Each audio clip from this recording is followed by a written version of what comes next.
আউয়ালু মা খালাকাল্লাহু নূরি, এইটা কিন্তু হাদিসটা দুর্বল।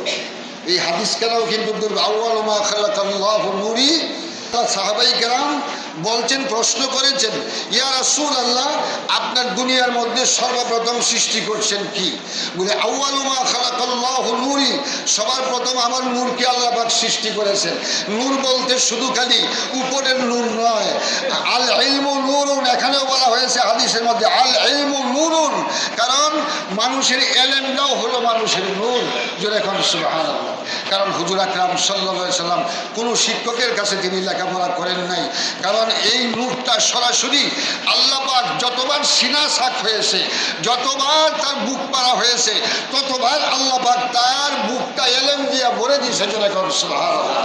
কোনো ইউনিভার্সিটির ছাত্র নয়, বহিষ্ঠ মুআল্লিমান, বহিষ্ঠ মুআল্লিমান। আল্লাহ রসুল বলেন যে আমি কাহারও ছাত্র নয়, বহিষ্ঠ মুআল্লিমান একজন ছাত্র, একজন শিক্ষক, ইনি হলেন মহান আল্লাহ রাব্বুল আলামিন। জোরে করে সুবহানাল্লাহ। আর এই ভার্সিটির ছাত্র মাত্র আমি মুহাম্মদুর রাসূলুল্লাহ সাল্লাল্লাহু আলাইহি সাল্লাম। এই জন্য তাকে উম্মি নবী বলা যাবে না। উম্মি নবী, উম্মি অর্থ কি? কিছুই জানে না। উম্মি অর্থ কি? যে তিনি কিছুই জানেন না। আল্লাহর রসুল আগে পিছে যা কিছু বলে গেছেন কিয়ামত পর্যন্ত অক্ষরে অক্ষরে ফলতে আছে। জোরে করে সুবহানাল্লাহ। হাদিসের মধ্যে যা প্রকাশ করে গেছেন অক্ষরে অক্ষরে বলতেছে।